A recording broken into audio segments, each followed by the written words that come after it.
મારા ભૂકંપ પીડિત શ્રોતાઓને વસંત પરેશના નમસ્કાર. હસાવવાનો ધંધો કર્યો છે મેં, હસાવવાનો ધંધો કર્યો છે મેં એટલે રડી શકતો નથી. સ્વજનો ગુમાવ્યા છે તમે એટલે મળી શકતો નથી. કઈ કે સ્વજનો ગુમાવ્યા છે, પણ એક વસ્તુ હકીકત છે કે ઉપરવાળાનો જો થાય હુકમ, ઉપરવાળાનો જો થાય હુકમ ત્યારે જ બંધુ થાય છે ભૂકંપ. કુદરતથી મોટું કોઈ નથી. 26મી જાન્યુઆરી ભારતના 52મા પ્રજાસત્તાક દિવસનો ઉત્સવ માતમમાં પલટાઈ ગયો. તમે ને હું બે જાણીએ છીએ. 26મી જાન્યુઆરીને શુક્રવારના ગોઝારો સમય સવારના 8:42 ધરતી કંપવા માંડી. 26મી જાન્યુઆરીએ ધરતીકંપ તો આપણા ગુજરાતમાં આવ્યો, પણ એની તારાજી સમગ્ર વિશ્વને ધ્રુજાવી ગઈ. મનની શાંતિ અને જિંદગીની કમાણી ભૂકંપમાં સમાણી. એનું કારણ છે કે 400 વર્ષ પહેલાંની વાત લ્યો તમે. જેટલા પણ ભૂકંપની અંદર ભાઈ બહેનો ગુમાવ્યા છે એ તમામને એક કલાકાર તરફથી, સાથે આજ મારી સાથે હસવા બેસનારા જે કલાકારો છે એમના તરફથી એક દિલથી, લાગણીથી, અંતરથી એ તમામ મૃતકોને શ્રદ્ધાંજલિ આપી અને બાકીના જે બાંધવો છે એ ભૂકંપના ભયના ઓથાર નીચે જીવે છે, એને એક નવું જીવન મળે, એક નવી શક્તિ એના મગજમાં આવે અને આ કુદરતના કોપને આપણે સ્વીકારી અને ફરીથી નવી જિંદગી શરૂ કરીએ. એટલે હાસ્યનો મેં પર્યાય શોધ્યો છે. મને આશા છે આપ એ ભૂકંપના ભયમાંથી બહાર નીકળી અને હાસ્યનો પર્યાય શોધશો. નહીં કે કોઈ એવી રોવા ધોવાની કેસેટો સાંભળી અને વધારે પડતું તમારા મગજને ટેન્શન દેશો. એના જે થયું એ થઈ ગયું. કારણ કે તમે કે હું કોઈ જાણી નથી શકતા, ન જાણ્યું જાનકી નાથે સવારે શું થવાનું છે. તો પછી તમે કોણ? પરમાત્માને જે મંજૂર હતું એ થયું. એ તમામ મૃતક આત્માઓને વસંત પરેશની શ્રદ્ધાંજલિ. અને મનની શાંતિ અને જિંદગીની કમાણી ભૂકંપમાં સમાણી. મેં કીધું તો 400 વર્ષ પહેલાંની વાત લ્યો. એ જ કચ્છ જેસલ જાડેજો સતી તોરલનું અપહરણ કરી અનેક વાણમાં જ્યારે લઈ જતો હોય છે. આ તમારી ને મારી જાણીતી વાત છે. પુરાણ બોલે છે, કચ્છ જો કાળો કેર. જેસલ જાડેજો એક એવી વ્યક્તિ હતી, કચ્છ જો કાળો કેર.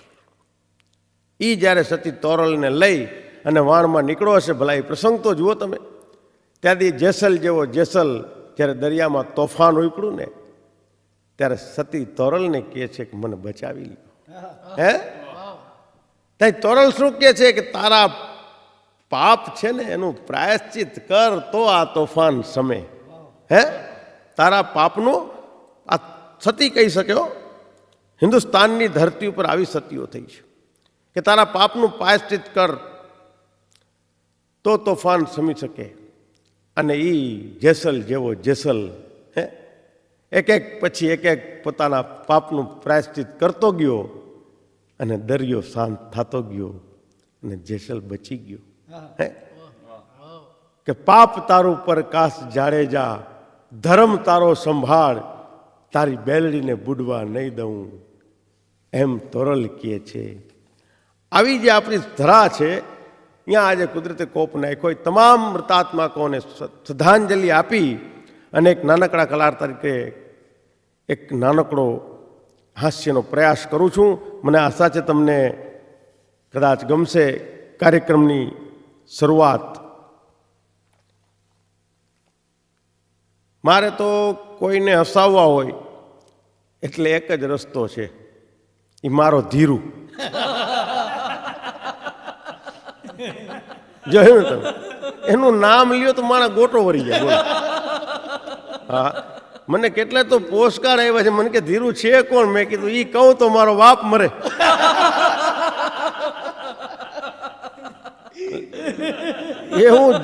એવું જબરું પાત્ર ને ઈ કાંઈ ધરતીકંપમાં બાકાત નથી. પણ કાર્યક્રમની શરૂઆત કરું એ પહેલા એક 4 લીટીનું મુક્તક કે મારું મારું કરતો માનવી, મારું મારું કરતો માનવી, લખ્યું લેખ લલાટ, આ તો ભાગ્યની ચોપાટ. હે, મારું મારું કરતો માનવી, લખ્યું લેખ લલાટ, આ તો ભાગ્યની ચોપાટ. સેથીનો સિંદૂર ભૂસાણો, દિલડે ઉડી છાંટ, આ તો ભાગ્યની ચોપાટ.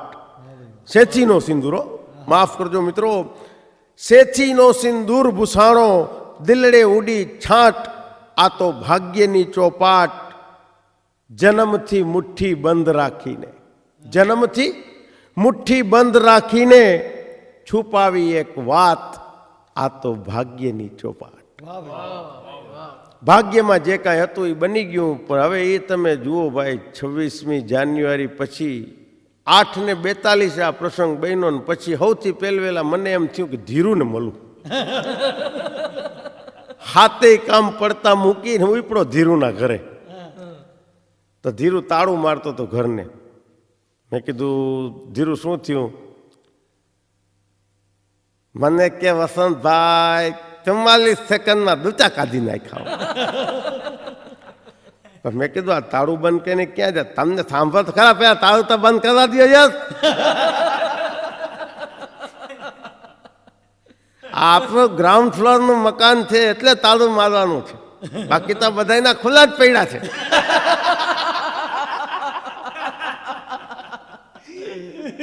હાલો, કુદરતે જબરું કહી દો. વસંતભાઈ હું તમને, મેં કીધું તું તાળું માર લે. તાળું બાળું મારી લીધું એટલે મેં કીધું હવે તું મને શાંતિથી વાત કર. મને કે વસંતભાઈ મેં જે 44 સેકન્ડ ઘરમાં કાઢ્યા છે મારું મન જાણે છે. તો કે હું નિર્દોષ માણસ છું, કુદરતે મને બચાવી લીધો. બરાબર છે ને? પણ વસંતભાઈ મેં આવું કોઈ દી જોયું નહોતું. હા હા, મેં ઘણી વાર મારા દાંતને હલતા જોયા હતા. ચાલો કોકના 4-4, 5-5 માળના બિલ્ડિંગ આમ હિલોરે ચડે, આવું તમે પહેલી વાર જોયું. મારો છોકરો ગોધિયામાં સુવડાવ્યો હતો, બહુ બીગ્યો હતો. ગોધિયામાં સુવડાવે તો કોઈ હિંચોડતું નહોતું તો હિંચકતા હતો. બોલો. પણ આજ મને દુઃખ બહુ છે. જે લોકો ગુજરી ગયા ને એનું મને બહુ દુઃખ છે. મેં કીધું એ તો ધીરુ જો અમને બધાને છે, એમ નહીં વસંતભાઈ, પણ હવે બાકીના જે એના સ્વજનો બચ્યા છે ને એને કોઈ દુઃખ નથી પહોંચાડવું. આપણે એને એક મગજમાંથી વસ્તુ કાઢી નાખવાની. કુદરતે જે કહ્યું છે તો હું પોતે જ બધું સહન કરીને બેઠો છું ને. અત્યારે તમને ખબર છે મેં કેટલું સહન કર્યું છે? મેં કીધું મને ક્યાંથી ખબર, હું તારા ઘરે જઈએ હમણાં આવ્યો, હું પોતે ગોઠવેલો હતો. તો જો વસંતભાઈ હું તમને કહું છું, આપણે લગ્ન કર્યા, તમે કરાવ્યા છે. બરાબર છે. તો જેવું આ ધરતીકંપ શરૂ થયો ને, મારી જિંદગીમાં ઓર કોણ છે? એક છોકરો છે અને એક ઘરવાળી લંગડી છે, તમને ખબર છે. મેં કીધું એ તો બધી સીધી, એમ નહીં, સીધી વાત નથી. જેવો ધરતીકંપ શરૂ થયો ને એટલે મને કુદરતી એમ થયું. મેં કીધું બિચારી લંગડી છે એટલે હું એક કોયડામાંથી બીજા રાડ કરવા માંડ્યો. મેં કીધું જલ્દી નીચે ઉતરો, જલ્દી નીચે ઉતરો. ધરતીકંપ થયો છે, જલ્દી નીચે ઉતરો, જલ્દી નીચે ઉતરો. દાદુ પાડી 2 ઓયડા જોઈ આવ્યો, ક્યાંય નમદે. નીચે રોડ ઉપર ઊભી ઊભી મારી પેલા દારૂ પાડતી હતી, તમે નીચે ઉતરો, તમે નીચે.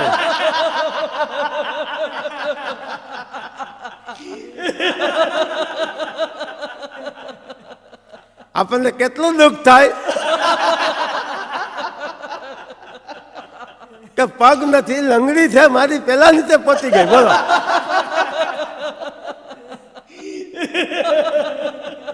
અને તેથી 4 ફેરા ભેગા ફેર્યા હતા. તેથી કહેતી હતી સુખ દુઃખમાં સાથ થઈશું. આમાં રહ્યો ક્યાંય સાથ? અને હું આ જમ જેવા છોકરાને તેથી એકલો ઉતરો નીચે. તો છોકરાને લઈને વહી ગયા. હવે તારું હું મારું છું ત્યાં તમે આવ્યા, હવે બોલો તમે લ્યો, આમાં હું શું સુખી છું? મેં કીધું એ તો બધું ઠીક ધીરું. હવે એ તો આમાં તો શું છે, બધા પોતપોતાની રીતે ભાગે. સંતાય ભાગે પણ પોતાનું અંગત હોય એ ભાગે ને તો બહુ દુઃખ થાય. કાંઈ વાંધો નહીં. હવે તો આપણે કે આપણે કઈ હારા માના નથી કે આપણે બીજી મળે, એમાં જ ગોઠવવાનું છે બધું. મને કીધું મને કે મારી માન્યા જાઉં છું. મેં તો જતી રહે, એની માન્યા વહી ગઈ છોકરાને. હવે હું એકલો છું અને તમે છો. બોલો હવે તમારે મને જે પૂછવું એ પૂછો. આપણા મકાનને તારું લાગી ગયું છે, વાત થઈ ગઈ પૂરી. હવે તમે મને કહો, તમે આ જ્યારે ધરતીકંપ થતું થયો તો તમે શું કરતા હતા? મેં કીધું હું તો ભાઈ મારે મોબાઈલ હતો તો મોબાઈલમાં હું મારા ભાઈ ધ્વજવંદનમાં ગયો. હું ઘરે એકલો હતો તો મોબાઈલમાં પિન ભરાવતો હતો. તો ઓચિંતાનો આમ ધ્રુજારી આવી તો મને એમ થયું કે શોર્ટ લાગ્યો, એટલે મેં મોબાઈલનો ઘા કરી દીધો. પગને બધું મેં કીધું ધ્રુજવા માંડ્યું. ફ્રીજના બાયણા ખુલી ગયા, દૂધની તપેલીની મેળા અલગુટિયું ખાઈ ગઈ, પાણીનો ગોરો પડ્યો એની મેળાએ. તો હું અંદરના રૂમમાં ભાગ્યો તો કબાટમાંથી એની મેળાએ લુગડા પડે. મેં કીધું હવે કંઈક આ જોખમ લાગે છે આટલું બધું. પછી મને વિચાર કર્યો, મેં કીધું જામનગરમાં અહીંયા નેવી ને આર્મી ને એરફોર્સે કદાચ બંબાટિંગ કરતા હોય. મેં કીધું બંબાટિંગ કરે એમ કાંઈ આપણા ઘરના લુગડા બધા ના ઉડી જાય કાંઈ. ત્યાં તો નીચે જોયું તો બધા રાડા રાડ કરતા હતા. ધરતીકંપ આવ્યો તો હું પછી બહારે ભાગવા ગયો, ત્યાં તો દાદરા બેવડા ને ચોવડા વરે આમ. તો મેં વિચાર કર્યો, મેં કીધું બાયણે દાદરામાં દબાઈ જાઉં એના કરતાં ઘરના સોફામાં દબાઈ જાઉં. એટલે સોફા ઉપર માથે બે હાથ મૂકીને પરમાત્માનું નામ લઈને બેસી ગયો. 44 થી 45 સેકન્ડ આ બધી વસ્તુ હાલી. પણ પછી મને એમ શાંતિ થઈ જ્યારે બધું બંધ થયું ને. છેલ્લો ઝાટકો જોશથી માર્યો પણ બંધ થયું. જો કે મારા મકાનમાં તિરાડ બહુ પડી ગઈ, પણ આવી ઠંડી હતી. કેવો સવારમાં પવન હતો. મેં કીધું ધીરું મારો બુસ્કોટ ભીંજાઈ ગયો તો. આ 45-46 સેકન્ડમાં ધીરું ખરેખર મને મારી 45 વર્ષની જિંદગીની યાદ અપાવી દીધી કે કુદરત કહે છે કે આટલી વાર છે. હજી સમજી જાઓ, ધરતી ઉપર જ્યારે જ્યારે મેં કીધું પાપ થયા છે ને ત્યારે ત્યારે પ્રલય થયા છે. અને એ પાપીઓના નાશ કરવા માટે પ્રલય જરૂરી છે. પણ કૃષ્ણ ભગવાનનો એક દાખલો દો. તો ધીરુ મને કે વસંતભાઈ હવે ધાર્મિક ઉપર આવી ગયા હો તમે.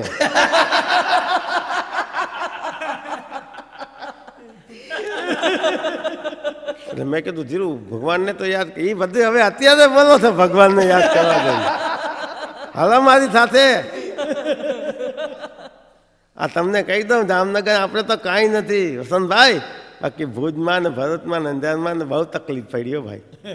કુદરતે બહુ કોપ કહી દો. આપણે જામનગરને થોડું સારું, આપણે એક તકોય ના કહેવાય. શું કામ કે જામનગરને ચારેય બાજુથી શનિ મહારાજે ઘેરી રાખ્યા છે. હે એ પરમાત્માનો ઉપકાર મતમતો છે. દાંડિયા હનુમાન, બાલા હનુમાન.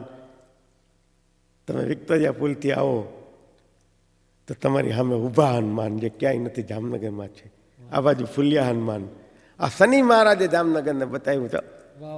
હું તો બહુ સત્ય, મને આવું મગજમાં બેસે. હું કાંઈ કંઈ જોતી જ નથી. બાકી જે બધા જોશ જુએ છે, એક કંઈ જોશ વિશે જોશ જોયો હતો ને કાંઈક કે 26મી તારીખે આવશે, હું તો એને ગોતું છું. એનું કારણ કહું વસંતભાઈ. મેં કીધું એનું તારે શું કામ? એમ નહીં, મારે એને પૂછવું છે કે ભાઈ તને 26મી આ બધું થવાનું છે ખબર હતી, તો પછી 25મી તારીખે મોઢામાંથી ફતાય ને કે ભાઈ મારી આવતીકાલની આગાહી છે, ધ્યાન રાખજો. હવે એ 2-3 મહિના પહેલા કહી દે. આપણે થાપું લેતા હોય ન લેતા આપણને શું ખબર પડે કે હવાના બધું દગવા મનશે. આ તો ઠીક છે, એમ કેમ નીચે ઉતરી ગયા ને કોકના દૂતા કાઢી નાખે ને. તો ઠીક, હવે વસંતભાઈ જે થયું એ ભાગ્યમાં હતું. આપણે તો એમ કેમ બધા બચી ગયા છે. આપણે જેટલા મૃતાત્માઓ છે એમને એક કપાળું પરમાત્મા શાંતિ આપે એવી એક મનની ઈચ્છા છે ને. એના જે સ્વજનો છે ને એને મગજમાં જે ટેન્શન આવી ગયા છે ને બધા, એ શાંત કરવા માટે આ કેસેટ હું તમને આપું છું ને. કે આપણને કાંઈ રસ નથી. અત્યારે દાંત કાઢવાનો સમય નથી, પણ આ લોકોને મગજમાંથી કાઢવા માટે દાંત કાઢવા જરૂરી છે, કારણ કે મગજમાં એ ગુથી એમાં કાંઈ ફેર નથી પડવાનો. જે થયું છે એ તો થઈ ગયું છે. મેં પહેલાં જ કીધું ને કે ન જાણ્યું જાનકી નાથે સવારે શું થવાનું છે. એટલે વસંતભાઈ તમે મને હવે એ વાત કરો, અત્યારે તમે ક્યાં જાઓ છો? હું ક્યાંય જતો નથી, હું તો તારા ઘરે જ આવતો હતી. એમ નહીં, મારા ઘરે આવવા જેવું કાંઈ છે જ નહીં, મારું એકનું જ ઘર સાદું છે. આમ જોઈ લે ઉપર બધા બાકોરા પડ્યા છે, બધા વયા ગયા, લંગડી વહી ગઈ એના ઘરે, છોકરો વયો ગયો એના ભેગો. અત્યારે તમે મને નિરાધાર સમજો કે જે સમજે ચાલો તમે કયો અહીંયા જાય, મારે તો બીજે ક્યાંય જાવ ને એમ નહીં. પણ તો વસંતભાઈ તમે એક કામ કરો, મારા ભેગા હાલો, મારા બાપના ઘરે જાય, કારણ કે એની મને મોટી ચિંતા છો. એ માણસે શું કર્યું હશે ભગવાનને ખબર, કારણ કે એની બહુ ચિંતા છે. મને છે, સમાજને છે. તો મેં કીધું હાલું, મને કહેવાય ને તો તમારી સ્કૂટીને મારો કીક એટલે હું વાસે બેસી જાઉં. મેં કીક મારી, ધીરું વાંય બેસી ગયું, ડ્રર ઉપડા સીધા. જ્યાં ધીરુના બાપના ઘરે ગયા તો 4 માળના બિલ્ડિંગમાં રહેતો હતો. તે તો શેરીમાં 100-150 માળનું ટોળું એમને ઊભેલું. ધીરુ મને કે દબાઈ ગયા લાગે છે. મેં કીધું ધીરુ આપણે એમ ન બોલાય, પેલા જઈને એમ નહીં, આના સિવાય કોઈની તાકાત નથી દાબાય. ખરેખર બોફો ગયો. મેં કીધું ગમે એમ તો તારો બાપ છે, ના બોલાય એમ નહીં, પણ ઉતરીને આપણે પૂછીએ એમાં શું છે. એમાં ભલે બાપ છે પણ આપણે લાગણી છે. આવ્યા ને પહેલાં સીધા અહીંયા તો સોસાયટીમાં 100-150 જણા ભેગા થયા હતા. તેમાં તો જરાક જોતા તમે શું થયું તો એ બધા કે ધરતીકંપ થયો તો એ કહે, અને આવી રીતે બધા અમે ઉતરી ગયા છીએ, બહાર નીકળ્યા છીએ, આમને તેમ વાતચીત કરતા હતા. ત્યાં તો ધીરુનો બાપ આવ્યો અંદરથી. આમાં ગભરાવાનું ન હોય, આ તો કુદરત છે. 150 જણા ટોળા વચ્ચે ભાષણ દેવા માંડ્યો. આ તો કુદરત છે ભાઈ, ક્યારેક એને અતિશય પાપ થઈ જાય ધરતી ઉપર તો કુદરત પોતાનો કરિશ્મો દેખાડે. એમાં ગભરાવાનું ન હોય, ચિંતા ના કરવાની, જેમ રામ રાખે એમ રહેવાનું હોય. આમાં કંઈ ગભરાઈને શું ફેર પડે છે? અમે બીએ છીએ, બીવાનું શું હોય? બધા ધૂજો છો ઉભા ઉભાથી, કાંઈ ગભરાવાનું. અમે બીએ છીએ. જો હું કેવો ટેસ્ટથી આવ્યો ને એકલો, ત્યાં ધીરું કે હવે તારામાં બુદ્ધિ છે કે નહીં? તો પાતળું તો પહેરીને આવ.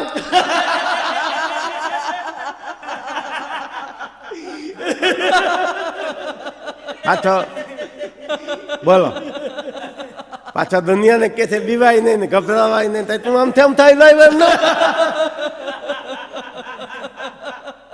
તો સોસાયટી વાળા બોલો ભેગા થઈ ગયા કે સાચી વાત છે, પીટી નાખો એને. તો વસંતભાઈ બધા ધુંબા ને પાતું ને મહિના મારવા. તો મને શું થયું, મેં કીધું ધરતીકંપમાં ન મળ્યો તો આમને મરી જશે. આપણને દયા ન આવે એટલે હું તરત ગયો. મેં કીધું જો સોસાયટી વાળા તમને બધાને હું પગે લાગુ છું, ગમે તેમ તો મારો બાપ છે, મૂકી દો. તો પછી એમાં અમુક જણા કે એક તો કેશવજી દોધાયો થાય છે, મને ખબર છે, એને ઘર આગળ જઈએ છે. કહેતા આવી રીતે ના આવાય ને સોસાયટીમાં નીચે. મેં કીધું કેમ? તો કે અહીંયા બધું ખરાબ લાગે, સોસાયટી સંસ્કારી સોસાયટી રહીએ છે. મેં કીધું ભાઈ બીક લાગે તો હારા હારા નીચે ઉતરી આવે. તમે તો હજી અહીંયા કદી જામનગરનું જોયું તો, બાકી આ બધા બીજે જાઓ. આપણે નાતા હોય ને આવી રીતે ધરતીકંપ આવે તો હજી કાં તો ભાગવું જ પડે ને. પછી હવે તારે કાંઈ લુગડા પહેરવા ન બેસાય. તો વિચાર આવી ગયો છે, તો હવે પછી આટલો બધો ના મરાય ને શું. ત્યાં તો એક ભાઈ વધી મને કે અમે આવું કોઈ દી જોયું નથી. તો મેં કેશવજીની બોતી પૈકી મેં કીધું હાલી શું નીકળ્યો છો? 10 વખતે શિવરાત્રી દી જુનાગઢ તો મરસ. તો તું મારા બાપને જુનાગઢનો બાવો સમજ.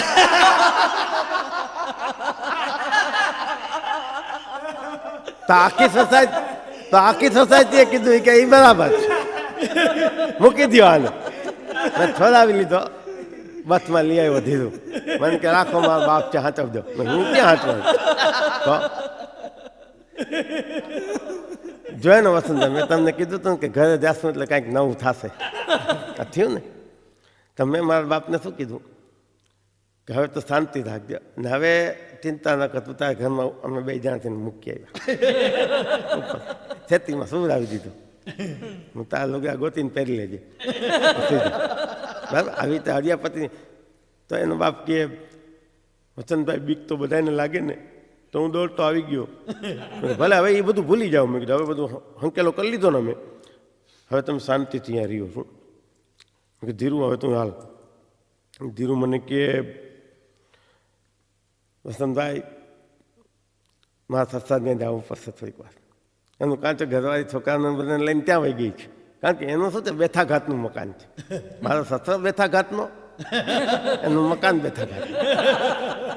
તમારી ઘરવાળીને કોઈકે કીધું હશે કે બેથાઘાતનું હોય બેઠું રહીએ, બાકી બધા સુઈ જાય. તો આપણે ત્યાં જઈએ, છોકરાની તબિયત કેમ છે, શું છોકરો બહુ બી ગયો છો? હા, છોકરો બહુ બી ગયો છે. એટલે મને એનું થોડુંક ચિંતા છે. ત્યાં જાય મારા કેક કૂતી નહીં. હું ધીરું, હું આખો દી તારા ભેગો ફરું, પછી મારે મારા કુટુંબને એમ નહીં, તમારું કુટુંબ તો બધું સહી સલામત હોય તો જ તમે નીકળાવો, હું તો ન કહું. મેં મારી મને કેમ જાઉં છું? તો પછી એટલે હાલો તમે આવો તો સારું કામ છે, બાકી તમારે આવવું તો પડશે. મજાનું. એટલે મેં સ્કૂટી ચાલુ કરી, એટલે પછવાડે એને તો ખાલી બેસવાનું જ હતું. વસંતભાઈ હું બેસી ગયો છું, તમારે ચલાવી તો ચલાવજો. મેં ચલાવી ગયો એના ઘરે, સસરાના ઘરે. હવે એનો સસરો કરશન હાવ કાને બેરો. તમે જતા હોય તો આમ આપણે સામાન્ય કોકને જતા હોય એટલે પૂછપરછ કરવી જોઈએ. આવું બધું પ્રસંગ બની ગયો તો બધા એકબીજા સ્વજનોને પૂછતા હતા. વળી મેં જરાક પૂછ્યું, મેં કીધું શું કરશનભાઈ કેવો અવાજ ને બધું આવ્યું હતું શું? તો મને કે ચા પીશો ને ચા? એટલે ધીરુને કીધું, મેં કીધું ધીરુ મને કે એની આજે ક્યાં ધર કરો થઈ જાય તમે? મેં કીધું કે મને કે બેજનો ગુદાણો છે, ક્યાં કાંઈ સાંભળે જ છે યાર. મેં શું વાત કરતો હોય? તો વાત તમને કહું, જો મારું મકાન પછી મારી ઘરવાળી અહીંયા શું કામ આવી છે ખબર છે? પહેલાં જ્યારે મકાન પડ્યું ને, ઉપરના 2-3 માળ બધા ગોતે થઈ ગયા. આપણું ગ્રાઉન્ડ ફ્લોરમાં તો વ્યવસ્થિત. તો મને શું થયું, એટલે સૌથી પહેલો ફોન મેં મારા સસરાને કહ્યું. શું કામ ને? અંગત છે ને આપણા કુટુંબના. તમારી ઘરવાળીને એમ થવું જોઈએ કે ભલે લંગડી છે પણ સાચવે છે બહુ સારી. એટલે મને શું થયું, મેં કીધું એનો બાપ ત્યાં આવી જાય ને, આવા ટાઈમે તો દુશ્મનને આપણે રાખીએ, બરાબર ને? તો મને એમ થયું, મેં કીધું ફોન કરી દઉં મારા સસરાને કે ભાઈ, કારણ કે આ તો ભાઈ 26મી આ પતી ગઈ હતી, 3 દી પછીની વાત છે. પછી શું આંચકા તો ચાલુ જ હતા એમનો. તો ગવર્મેન્ટે કીધું હતું કે બહુ આંચકા આવતા હોય અને તમે જર્જરિત મકાનમાં રહેતા હો તો આવી જાઓ. આપણે સમજીએ છીએ, નીચે રહીએ છીએ ભાઈ, હવે નકામો એકાદ મોટો આંચકો બીજો આવી જાય તો આપણને કેવડો આંચકો આવે. એટલે મને થોડીક દયા આવી. તો મેં મારા વાઈફને કીધું, મેં કીધું તો તારા બાપને આપણે અહીંયા બોલાવી લઈ, બરાબર?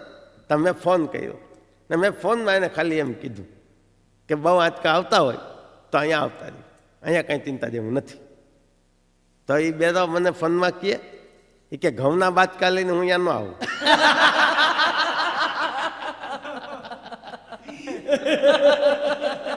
હવે હું બહુ આંચકાનું કહું છું તો આ ઘઉંના બાચકાનું કહે. તો મેં મારી વહુને કીધું કે આ બેરીનો કાંઈ સમજ છે નહીં, તું તાર એના ઘરે ઉપર. એટલે વસંતભાઈ તમે અહીંયા લઈ આવ્યો છો, હવે આની યાર તમે ધોળ કથાનો કોઈ મતલબ નહીં, કાંઈ મુદ્દલ સાંભળતો જ નથી, પછી શું એની યાર સવાલ કરવાનો? એને બધું મેં પૂછ્યું, મેં કીધું ઘરઘરાતી થઈ હતી તો કે અમને ખબર નથી. લે આવ ધરતીકમ શું અંદર દબાઈ જાય તો બોલે એવો નથી, કારણ કે જેને સંભળાતું જ નથી કાનમાં. મને તો ઘણી વાર થાય છે પાયમતમાં પિન મારીએ કેમ હરકો પ્રકાશ આવે, એવી રીતે આના કાનમાં 2-4 પિન મારી દઉં.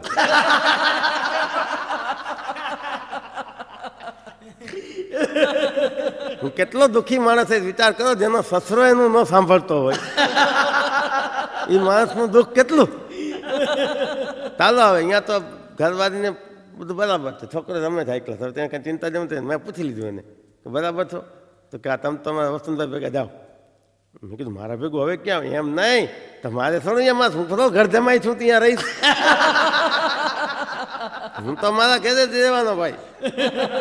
ઈશ્વરે જે આપણને આપે બાપુ દાગીના ઘેરે મૂકીને મકાન લીધું તો કુદરતની એ તાકાત નથી મારું મકાન પાડી શકે.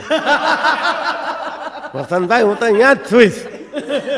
હા, આપણે કાંઈ ખરાબ કર્યું નથી. જે અને જો કદાચ ઈશ્વરે એમાં મારવાનું હશે તો એને નક્કી કર્યું હશે, તેમાં કોઈ મીનમેક કરી શકવાનું નથી. પછી હાથે કરીને હું શું કામ ઘર જમાઈ દઉં ભાઈ? એની દીકરી છે, એને રહેવું હોય ત્યાં રહીએ, આવું હોય તો મારું ઘર તો ખુલ્લું જ છે. તો મેં કીધું હાલ તને હવે ધીરું ઘરે મૂકી જાઉં. એ તમે જેમ ઠીક લાગે એમ, તમે કિક મારો એટલે હું બેસી જાઉં.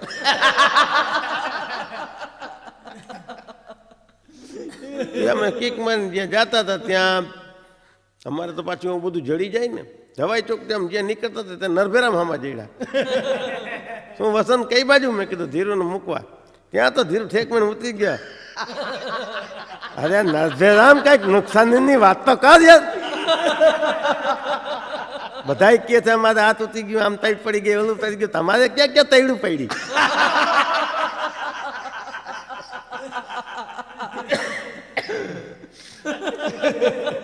તો નરભેરામ કે મારે તો રવેશ તૂટી ગયો છે. તો મેં એને કીધું, મેં કીધું રવેશ તૂટી ગયા એની ચિંતા નહીં. એ પરમ કપાળ સારું કર્યું, કારણ કે રવેશ બહુ જૂનો હતો, હું જતો હતો તારો રવેશ. પણ કુદરતે નક્કી કર્યું કે આ નરભેરામભાઈ છે ને એ કોઈ દી હમો નહીં કરાવે. હું તોડીશ ને તો જ કરાવશે. નરભેરામભાઈ કે એ વાત હતી જોઈ કે કાલ કરી ગયો એ કે મિસ્ત્રી આવીને હાઈ ક્લાસ બધું. એ તો તમને કહું છું. એટલે હવે તમારે બીજી કોઈ ચિંતા નથી ને? બાકી જો વસંતભાઈ છે એને મેં કહી દીધું છે કે ભૂકંપ પીડિતોના પ્રોગ્રામ મંદો કરવા, એને 2 પૈસાની સહાય થાય, આપણે બાંધવાની ભેગું ઉભવાનું છે. બરાબર ને વસંતભાઈ? મેં કીધું ભાઈ તું કેસ બધું એમ નહીં, હું તો બધું સાચું જ કહીશ યાર. હજી તમે આવા ટાઈમે તમારા હાસ્ય કલાકારનું જ કામ છે યાર. અમને માનસિક રીતે ઓલા કોણ કરે છે? આ બધા ભૂકંપ નહીં બધું વાવાઝોડું આવે, તમારે કલાકાર બધું ભેગું કરવાનું છે. એવું લાગે તો કઈ રીતે પંદ્યાને લેજો, એ રાહતમાં ભેગા ભેગા આવશે. મજાનું તો તમને એમ કહું 4 વાગે આપણે ભેગા થાય છે. નરભેરામભાઈ તમે ભેગા રહેજો, મજાનું. 4 વાગે અમે નરભેરામભાઈની દુકાને ભેગા થયા. હું કિરીટ પંડ્યા, અરવિંદ ભટકે, હું આવું જાવ, હારા કામમાં ક્યાં ના પાડવી. એ બધા ઊભા થયા, રાહતના પૈસા કે ઉઘરાવી બધા પાસેથી ફાળો. તે હાલતા હાલતા પેલું જ મકાન આવ્યું આનું હસુ બદિયાણીનું. તે નરભેરામ સૌથી આગળ ગયા કે હસુ રાહતમાં કાંઈ સહાય આપવી હોય તમારે કે. હસુ કે સવાલ જ નથી ને, આવા કામમાં કોઈ થોડી ના પડે. સહાય કીધી એટલે 1 સેકન્ડ અંદર જઈ 2 સાઈના ખડિયા લઈ આવ્યું.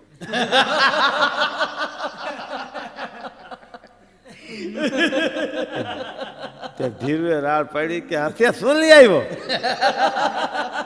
કે કેમ નરભેરામ થકારે કીધું સાઈ જોઈએ છે, તમે 2 સાઈના ખડી. મને એમ કે કંઈક લખવું હશે, પત્રકાર છે ને. અરે ભાઈ સહાય જોઈ છે, સહાય, મદદ મદદ. હાસ્ય કે ભાઈ અમે પોતે કોઈકની મદદ ઉપર હાલીએ છીએ, અહીંયા કેમ નહીં મદદ દો છો?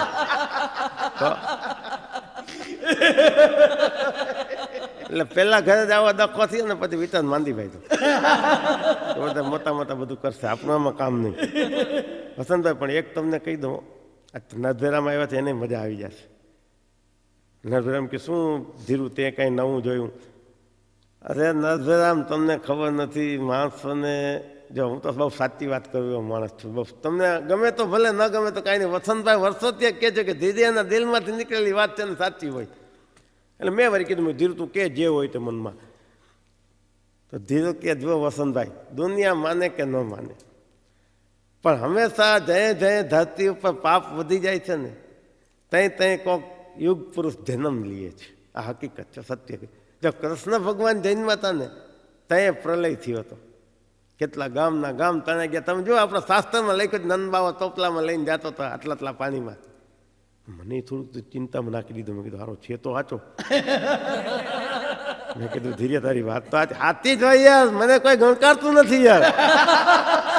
તો એટલે આવો પ્રલય થાય ને તો જ કોઈક મહાન આત્મા જન્મ લે ને. હું તો તમને થાતી ખોતી કહું છું કે 26મી જાન્યુઆરીએ 8:42 કોઈક કાલિક ભગવાને જન્મ લઈ લીધો છે હિન્દુસ્તાનની ધરતી ઉપર.